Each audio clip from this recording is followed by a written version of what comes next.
Well, Chris, had a couple of to reset after Tuesday. I think it's fair to say there was quite a lot of negativity, anger. How have you and players?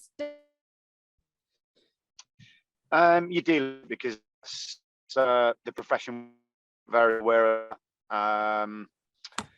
Extremely disappointing and not good enough. And the players know that, and I know that, and the staff know that. So that was dealt with after the game, and since then, obviously, you have to then refocus because you have no choice in this game. You can't dwell on it forever. It was a unacceptable performance and result, and we know that. But you've got to move on quickly in this game. And I know you said to me that they were going to come in the next day, and to your captain afterwards, it felt like that the players wanted to have some choice words between themselves because they have responsibilities as players, don't they? Yeah, they do, and they accepted that, and they've been very open with saying that we give the detail of the opposition, and we give them the information and put the team out, but at the end of the day, you've got to then go and deliver. And whoever we chose was good enough to go and win the game, and that's the disappointment that it could have been a number of shapes, it could have been a number of different personnel, but the squad's big enough and good enough to be able to cope with that, and that's the disappointment. But as long as I've been in football, there's one thing I've learned: you have to bounce back and you have to move on. And we can talk about it till Christmas if we want, but I can't, because I've got a job to do and I've got a team of players that need me. And they want to be successful. I spoke to one player yesterday, and what he said, it gives you heart as a person, as a football manager, as a coach, because of the passion they've got and the desire they've got and the amount they want to give for you as a manager and as a person. So that gives you strength. And if I was a player in that team, I would be more than focused on putting it right and more than focused on my next performance. And I saw that this morning in training and yesterday. Obviously, you can't do a lot after a game, but we did enough to get some messages across, definitely. And you made the 5 changes for the replay. Did you learn a bit about your players in terms of not only on the pitch, but personality off the pitch as well from that game? Well, you're always learning, aren't you, about your players? And was it too much for some? I don't know the answer to that. On the evidence of that performance, you'd say yes. But I've got those players and I've got to help those players. And they have to handle any situation against any opposition. I can't honestly complain up until those 2 Taunton games about the application and the desire of the players. Without a doubt, I think they've been competitive in every game. And this is not making excuses, but listen, it's not an extremely easy place to go to if they haven't lost there in 18 months. But a club like Yeovil, in that type of environment, should be winning. I know that. But yeah, the players, in my opinion, are as determined as ever to be successful. And I guess we have to talk about the supporters. There's been a lot of noise after that result and about you personally. How do you deal with that? I deal with it because I know what I was stepping into. That's how I deal with it. I deal with it because I've been in football for a long time, and unless I'm very, very much mistaken, unless anyone can correct me, the last league game, we beat one of the best teams in the league 1-0. So if anybody's got any different opinion on that, please let me know, but I'm pretty sure that's the case. And the games before that, we played at home, we were very good. We dipped against Southend because someone had a moment of madness and a moment of stupidity, and I take that out of that section of results. But with what I've got at my disposal, to be competitive, the likes of Wrexham and Chesterfield and Boreham Wood and Solihull, that, in my opinion, is good. I just can't accept what happened at Taunton, and I accept the criticism 100%. I haven't got a problem with it whatsoever, and nor have the players. There's only us that can put it right, and that's all we can focus on now. Yeah, and that was going to be my next question. You felt their reaction on that, but on both of the games, didn't you? They made their feelings clear. But is it now an opportunity for you and the players to win back their support? Yeah, I know there's been unrest at the club, long before my arrival, and that is a constant, and I can't affect that. All I can affect is my work, and I work hard every day to try and help the players and to try and give them the information to be an opposition, and that's what I'm going to continue to do. So the players have come into training and shown that, as I say, they're keen to work, they're keen to train properly. We need to take that into games and not have the moments where perhaps there's a moment of panic or a moment of a lack of concentration, because, as I say, in the main, they've been very good at that. And in those moments, do you see a difference at all, what you see in training in the week and then what happens on the weekend? Not really. I saw a great training week leading up to the Solihull game, and I saw a great performance. I saw a great weeks in training leading up to the Taunton game, and I saw a very poor performance. So there's no correlation between that. They train well, they work hard. The stats are high more often than not on how far they run. So it comes down to personal bravery to get on the ball and personal organisation when you're defending, or when you've got a set piece to defend or to attack. And that's something that we've worked on again this week to try and halt that. They had too many chances, in my opinion, in that game. And yeah, we gave away a very, very poor set piece. We've spoken about getting reinforcements in. I guess the biggest disappointment over those two games was not scoring against them and not creating chances, as you say. Have you got the support? Have you got news on players that you're able to bring in ahead of the weekend? We've got a couple of players that are training with us, but unfortunately it comes down to registration and clearance, and that's holding us up at the moment. And that's been the delay for over 10 days now, which is frustrating. There's no doubt about that. So it's out of our hands, that one. But I'm actively looking. Is there a huge pot of money to go and get some of the best players in the National League? Of course there isn't. You have to be realistic. So we work with what we work with, and as I've said many times, we are where we are as a club, and we can't change that. And there's only so much clubs can do, and clubs at all levels have got to be sustainable, because we want a football club to exist. So I've just got to get on with my job with the tools I've got in front of me. And in my opinion, I think that other than the two games that we've seen that I've been extremely disappointed with, which I'll reiterate again, and apologise to the fans that travelled there on that evening, in the main, the players against very good sides have been extremely competitive, and I wouldn't have thought there's many arguments within that. We just need to obviously react and show that the fans that do come and see us, that they're not happy with that situation.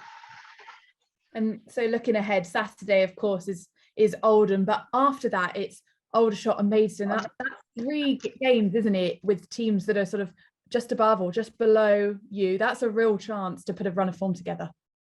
It is, absolutely, and that's absolutely spot on. We've got to get that form that we showed and that performance in the last league game, and get strength from that, and go and take it to our teams in the next 3 games. As you say, there's some great games coming up for us.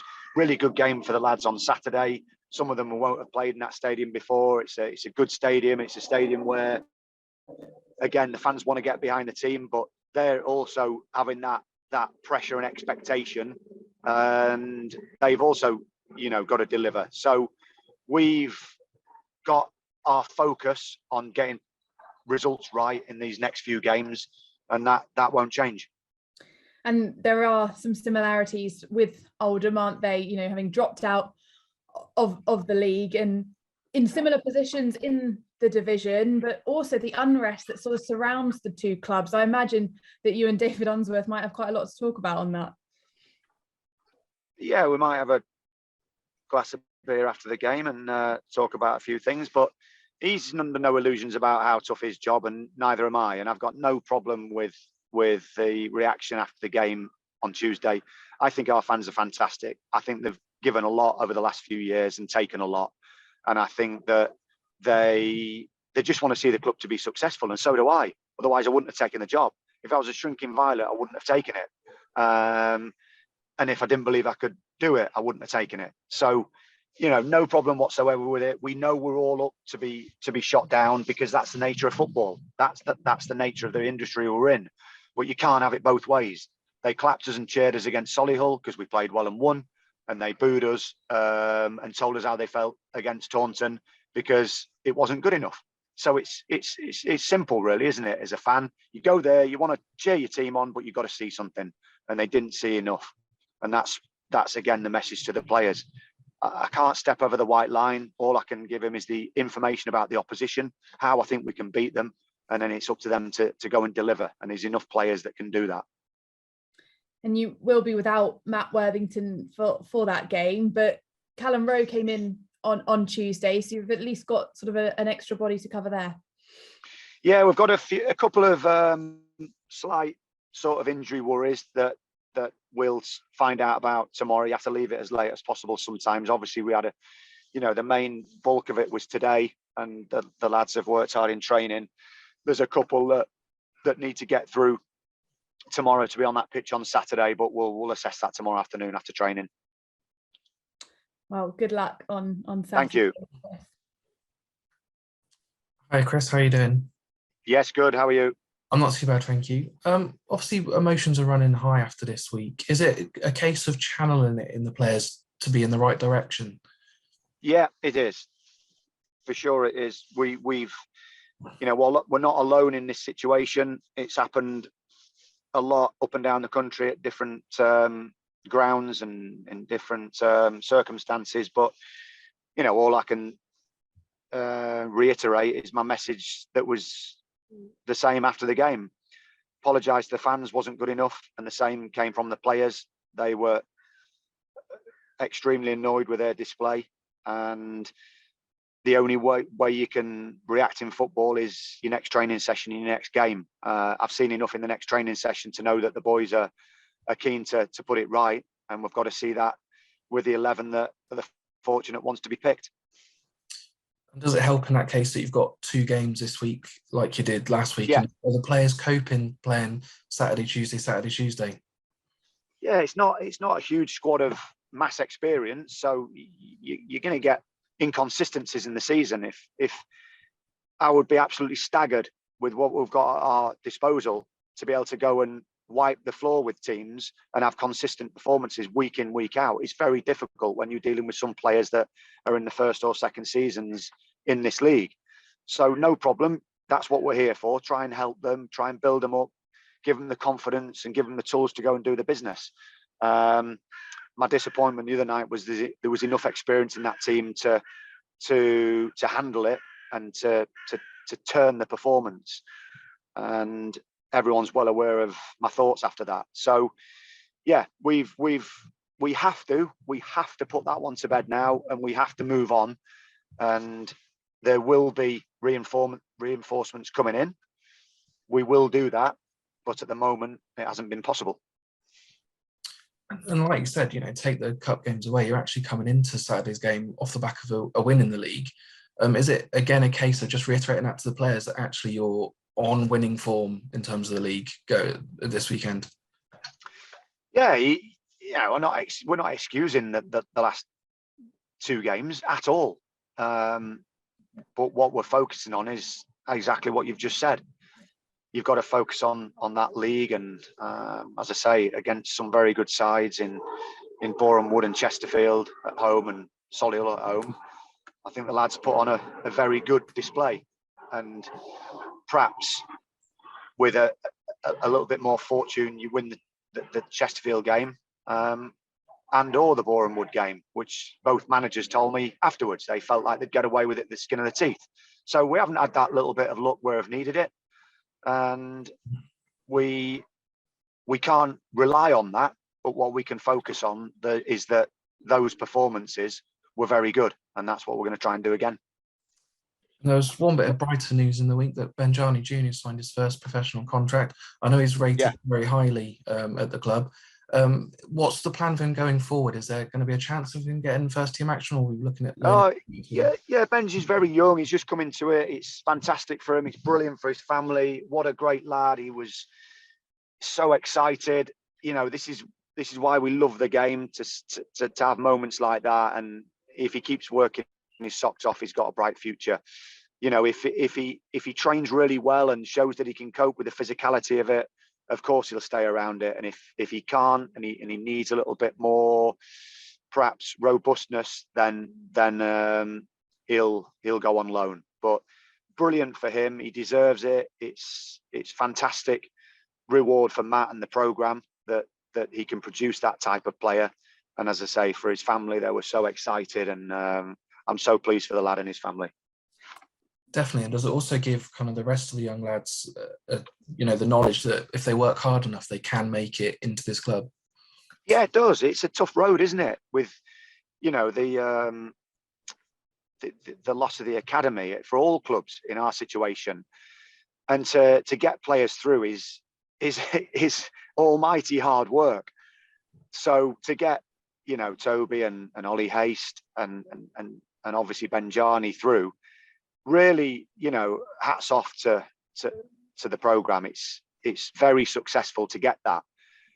I think with Benji, he's got that little bit of X factor that I think he could develop into a very, very good player. As I say, he's extremely young, and I don't want to heap pressure on him too early.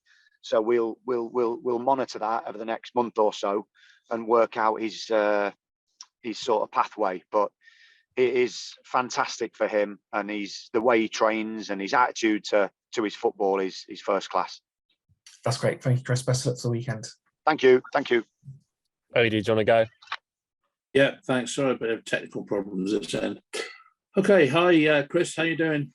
Yes, good AD. All right. Excuse me. Yeah, I was only thinking that it's all very well doing these press conferences, but sometimes we get to know you really well, and sometimes we have to ask you questions that perhaps we don't want to ask you. But yeah, in a situation that we're in at the moment, I guess sometimes we've got to bite the bullet and ask the questions. And we've had quite a few people ringing in the station saying that they're not sure that you're the man to do the job, and I wonder what you feel about those remarks. Yeah, well, as I've said before, fans have got every right to air their annoyance, and I believe I am the right man for the job. And we were reacting off two very bad performances and ultimately a bad result over the two legs. Do I think we've been very competitive in the previous games? Yes, I do. And the evidence shows it. And as I say, we're not playing against teams that I don't think anyone is expecting us to wipe the floor with in the National League. It's a hugely competitive league, but I've got no problem with anyone asking me any type of question. I grew up in an area where I'm thick-skinned, so I'm able to cope with it, so no problem there. And I'm more than open to answer the questions. But what I can tell you, and I can tell any fan who's been at our games, that supports, that phones in, that writes in, that goes onto social media, it means everything to me, this football club. The job means everything to me, and I'm giving it everything. Now, I can't play for them. That's one guarantee. But what I can say is everything in my body and everything in my life is this job. And that will remain the same. So fire away if you have any other questions on that. No, that was the only one really. But I mean, could you have envisaged two such poor performances from your team after the result against Solihull when everybody was on a high? I mean, to suddenly have one would have been bad enough, but to get two, it's sort of quite unbelievable, really. I agree, and we certainly didn't set them up for that. We went into a lot of detail about what we thought of the first performance, and we picked a team with enough experience, as I say, to go and perform. and win a game of football, and they couldn't manage to produce that performance or result, and that's extremely disappointing. I can guarantee you one thing, AD, the most disappointed person in that stadium was me, because I'm at the helm of it, and I felt ever so sorry for the fans.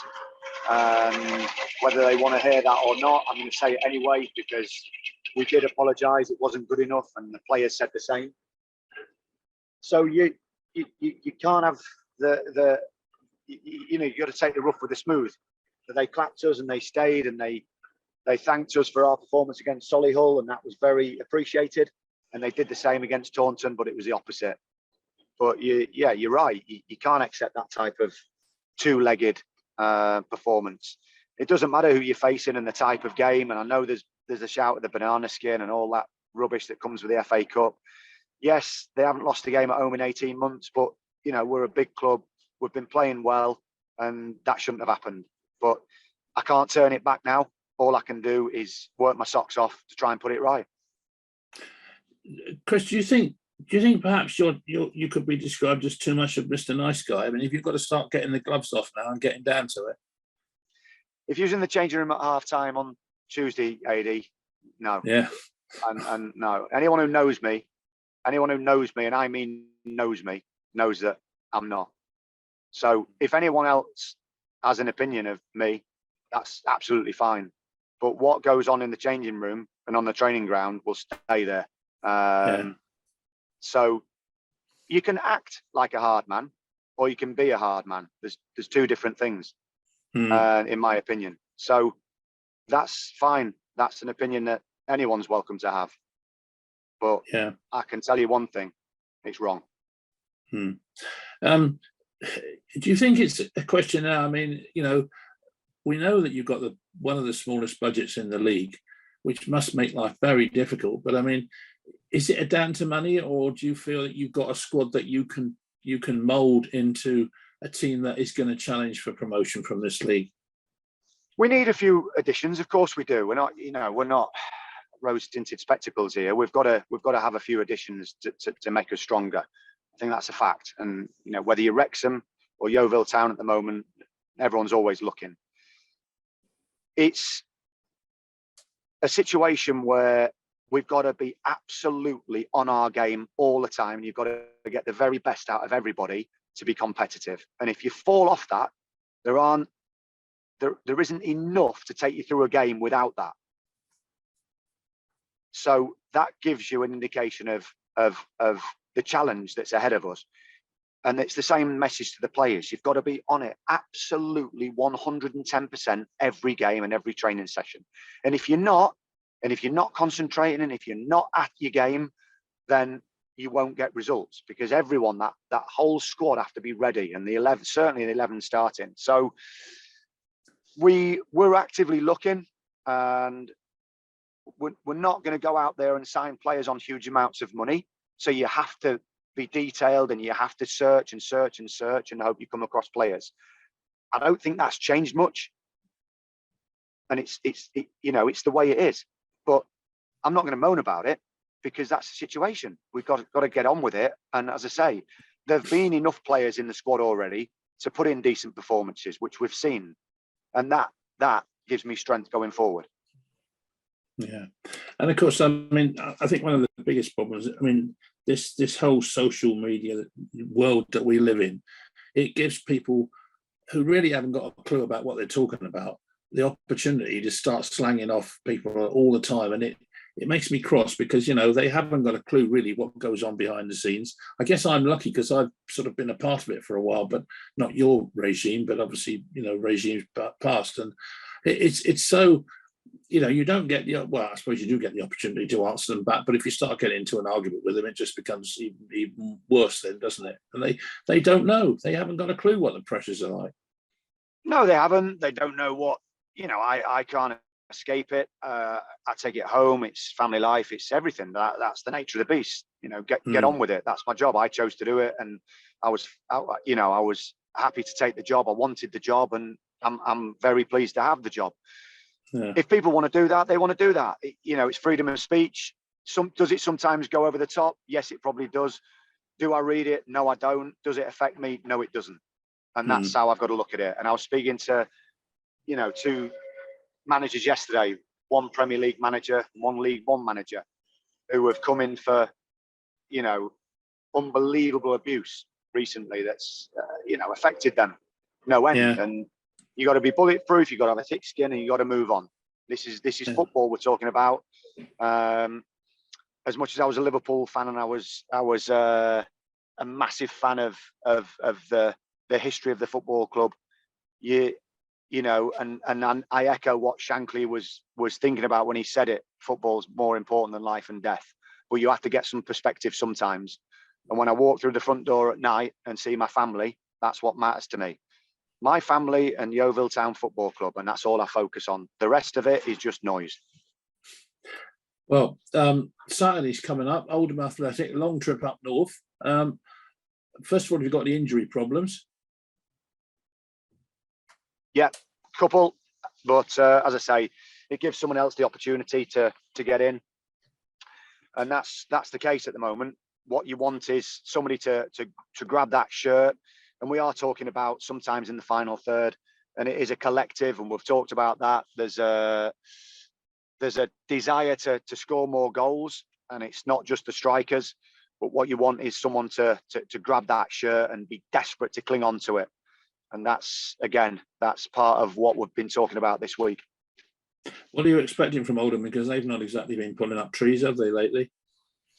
No, it's one of those, isn't it, where if you get in the faces and your front foot, it's a difficult place to play as a home player sometimes, and it's been like that for a fair few years there because of the turmoil off the pitch. So we know what we can do to try and affect them, and it's the players who are picked delivering that. So we've looked at a fair few games, as they will have done of us, to formulate a plan, and we're going there fully focused to carry it out. Well, Chris, best of luck. I've got faith in you, and I'm sure you'll turn it around. And let's kick on and get 3 points Saturday. Cheers, AD. Thank you. Thanks, everyone.